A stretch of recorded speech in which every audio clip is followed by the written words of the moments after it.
नमस्कार, स्वागत है आप सभी का अपनी पाठशाला में। मैं आर के वर्मा आपको कुछ पिछले वीडियोस में जो है कुछ मुझे कमेंट्स आए थे कि नीट से संबंधित जो है 2024 में जो प्रश्न है और उससे संबंधित जो जानकारी है वो साझा करें, और इसलिए मैंने जो है इसका निर्माण किया है। तो दरअसल सबसे पहले नीट में प्रवेश करने से पहले बच्चों को चाहिए कि वो नीट के विषय में जान लें कि नीट आखिर है क्या।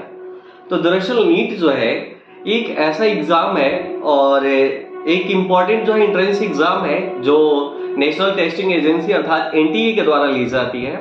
और इसमें क्वालिफाई करने के बाद जो है बच्चों को जो है आपका बीडीएस हो गया, फिर एमबीबीएस हो गया और तमाम प्रकार के है ना और भी आयुष जैसे क्षेत्र है ना, तो इन सब में जो है एडमिशन मिल पाता है। तो दरअसल जो है इसके लिए जो सब्जेक्ट्स आते हैं कि मतलब इसके लिए कौन कौन मूल रूप से मैंने इसमें दो तीन चीजों को जो है साझा किया है। सबसे पहले कि इसमें सब्जेक्ट कौन से आते हैं, दूसरा कि इसके सिलेबस क्या है, और तीसरा इसके लिए परफेक्ट बुक कौन से होंगे। तो सबसे पहले जो है मैं ये बता देता हूं कि कौन कौन सा इसमें जो है मतलब विषय का समावेश है और किन कौन कौन से सिलेबस है जो आपको आने वाले हैं और इसके लिए कौन सी उपयुक्त पुस्तकें हैं। तो इन तीन चीजों में जो है सबसे पहले मैं दो ही चीजों को बताऊंगा, बाकी एक जो है आगे की क्लिप में मैं आपको बताऊंगा कि कौन कौन सी बुक्स जो है इसके लिए बेहतर होगी।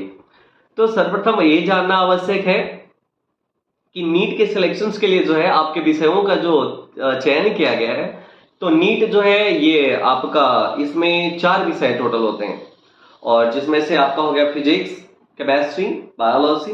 और बायोलॉजी दो भागों में बटा हुआ है, एक आपका हो गया बोटनी और दूसरा हो गया जूलॉजी।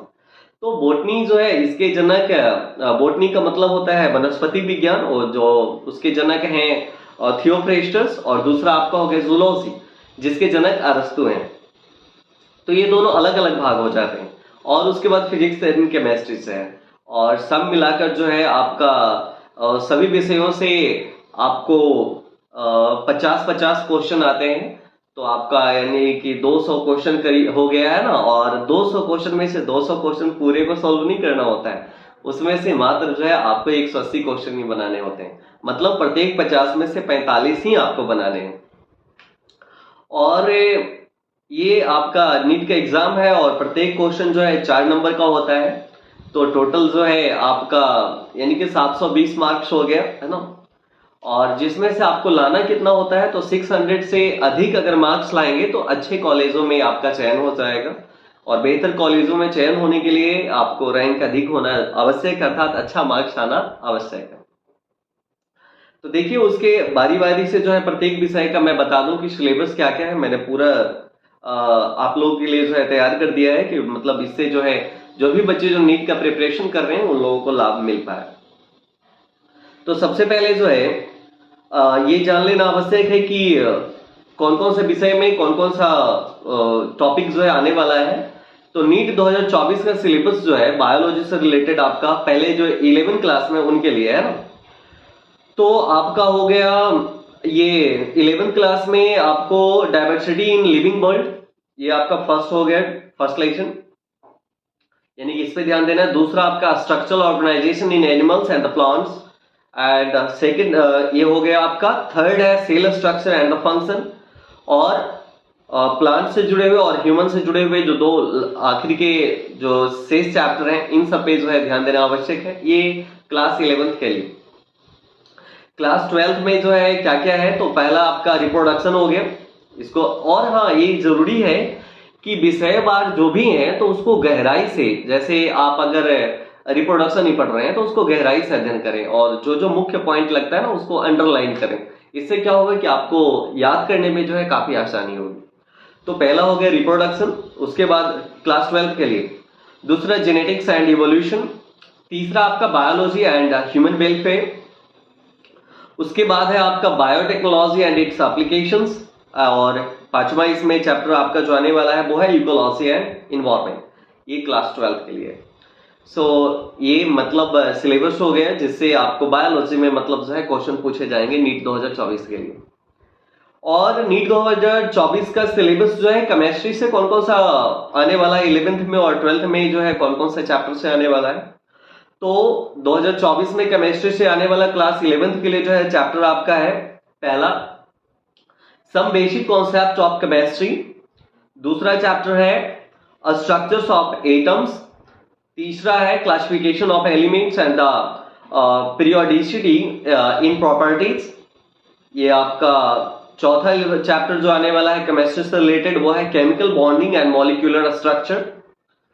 पांचवा जो आपका लेक्चर आने वाला है वो है स्टेट्स ऑफ मैटर, जिसमें गैसेस एंड लिक्विड्स के बारे में पूछा जाएगा प्रश्न आपसे। और छठा आपका है थर्मोडायनामिक्स। सातवां आपका इक्विब्रिलियम। और 8 नंबर में आपका जो चैप्टर आने वाला है वो है रिडॉक्स रिएक्शंस, और हिंदी में उसको रेडॉक्स अभिक्रियाओं के बारे में जो है पढ़ते हैं ना, तो वही जो है इंग्लिश में केवल उसको रिएक्शंस के रूप में सबमिट कर दिया गया है। 9 में आपका हाइड्रोजन।